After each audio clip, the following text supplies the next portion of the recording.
छठ पूजा पर्व 7 नवंबर गुरुवार 2024 को मनाया जाएगा।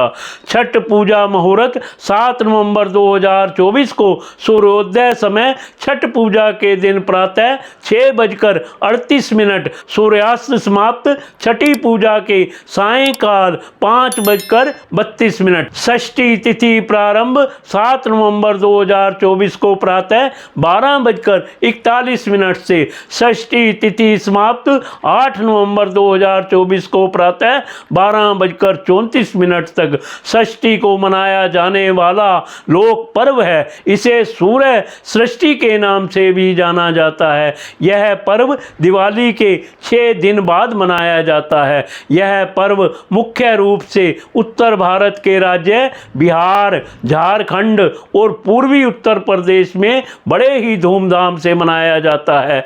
छठ पूजा में सूर्य देव और छठी मैया की पूजा व उन्हें अर्घ्य देने का विधान है। पिछले कुछ वर्षों में छठ पूजा को लोक पर्व के रूप में एक खास पहचान मिली है। यही वजह है कि अब इस पर्व की रौनक बिहार, झारखंड के अलावा देश के कई हिस्सों में भी देखने को मिलती है। छठ पर सूर्य देव और छठी मैया की पूजा का विधान इस प्रकार है। छठ पूजा में सूर्य देव की पूजा की जाती है और उन्हें अर्घ्य दिया जाता है। सूर्य प्रत्यक्ष रूप में दिखाई देने वाले देवता हैं जो पृथ्वी पर सभी प्राणियों के जीवन का आधार हैं। सूर्य देव के साथ साथ छठ पर छठी मैया की पूजा का भी विधान है। पौराणिक मान्यता के अनुसार छठी मैया या षष्ठी मैया संतानों की रक्षा करती है और उन्हें दीर्घायु प्रदान करती है।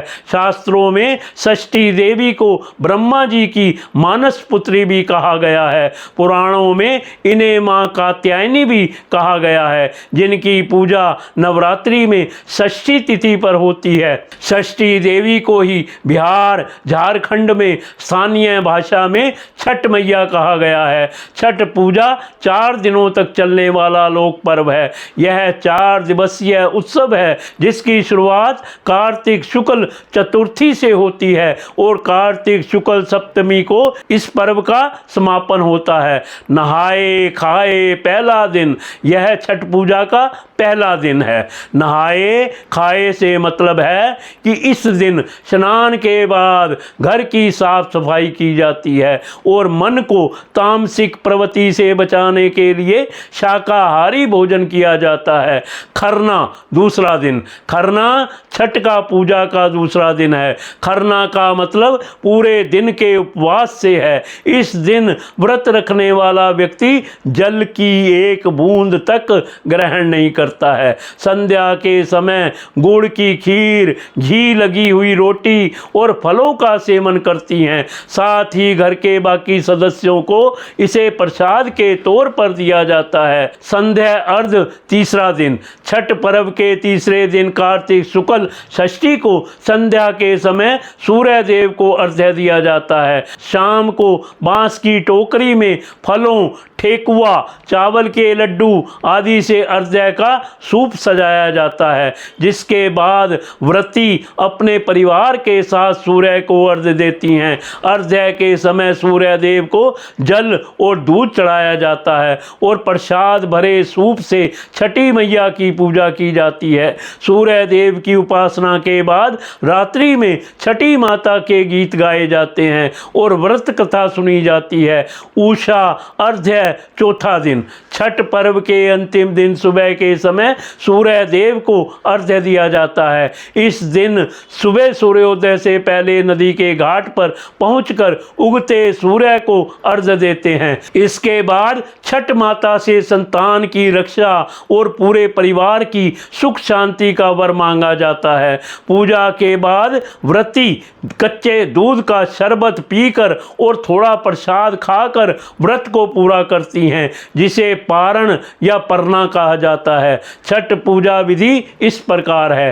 पहले सामग्री जुटा लें और फिर सूर्य देव को विधि विधान से अर्घ्य दें।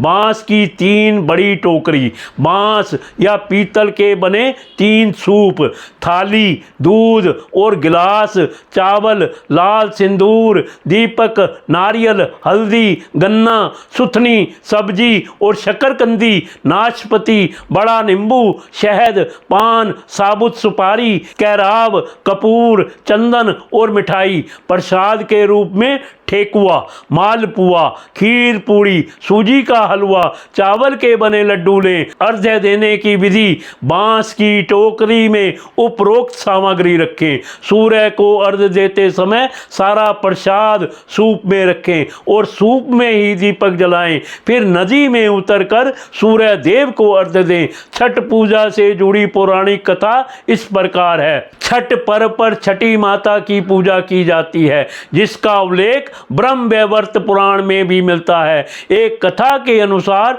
प्रथम मनु स्वयंभू के पुत्र राजा प्रियव्रत को कोई संतान नहीं थी। इस वजह से वे दुखी रहते थे। महर्षि कश्यप ने राजा से पुत्र प्राप्ति के लिए यज्ञ करने को कहा। महर्षि की आज्ञा अनुसार राजा ने यज्ञ कराया। इसके बाद महारानी मालिनी ने एक पुत्र को जन्म दिया, लेकिन दुर्भाग्य से वह शिशु मृत पैदा हुआ। इस बात से राजा और अन्य परिजन बेहद दुखी थे। तभी आकाश से एक विमान उतरा, जिसमें माता षष्ठी विराजमान थी। जब राजा ने उनसे प्रार्थना की, तब उन्होंने अपना परिचय देते हुए कहा, मैं ब्रह्मा की मानस पुत्री षष्ठी देवी हूँ। मैं विश्व के सभी बालकों की रक्षा करती हूँ और निसंतानों को संतान प्राप्ति का वरदान देती हूँ। इसके बाद देवी ने मृत शिशु को आशीष देते हुए हाथ लगाया, जिससे वह जीवित हो गया। देवी की इस कृपा से राजा बहुत प्रसन्न हुए और उन्होंने षष्ठी देवी की आराधना की। ऐसी मान्यता है कि इसके बाद ही धीरे धीरे हर ओर इस पूजा का प्रसार हो गया। छठ पूजा धार्मिक और सांस्कृतिक आस्था का लोक पर्व है। यही एकमात्र ऐसा त्यौहार है जिसमें सूर्य देव का पूजन कर उन्हें अर्घ्य दिया जाता है। हिंदू धर्म में सूर्य की उपासना का विशेष महत्व है। वे ही एक ऐसे देवता हैं जिन्हें प्रत्यक्ष रूप से देखा जाता है। वेदों में सूर्य देव को जगत की आत्मा कहा जाता है। सूर्य के प्रकाश में कई रोगों को नष्ट करने की क्षमता पाई जाती है। सूर्य के शुभ प्रभाव से व्यक्ति को आरोग्य, तेज और आत्मविश्वास की प्राप्ति होती है। वैदिक ज्योतिष में सूर्य को आत्मा, पिता, पूर्वज, मान सम्मान और उच्च सरकारी सेवा का कारक कहा गया है। छठ पूजा पर सूर्य देव और छठी माता के पूजन से व्यक्ति को संतान सुख और मनोवांछित फल की प्राप्ति होती है। सांस्कृतिक रूप से छठ पर्व की सबसे बड़ी विशेषता है इस पर्व की सादगी, पवित्रता और प्रकृति के प्रति प्रेम। खगोलीय और ज्योतिष दृष्टि से छठ पर्व का महत्व वैज्ञानिक और ज्योतिष दृष्टि से भी छठ पर्व का बड़ा महत्व है। कार्तिक शुक्ल पक्ष की षष्ठी तिथि एक विशेष खगोलीय पूजा है। जिस समय सूर्य धरती के दक्षिणी गोलार्ध में स्थित रहता है, इस दौरान सूर्य की पराबैंगनी किरणें पृथ्वी पर सामान्य से अधिक मात्रा में एकत्रित हो जाती हैं। इन हानिकारक किरणों का सीधा असर लोगों की आंख, पेट व त्वचा पर पड़ता है। छठ पर्व पर सूर्य देव की उपासना व अर्घ्य देने से पराबैंगनी किरणें मनुष्य को हानि ना पहुंचाएं। इस वजह से सूर्य पूजा का महत्व बढ़ जाता है।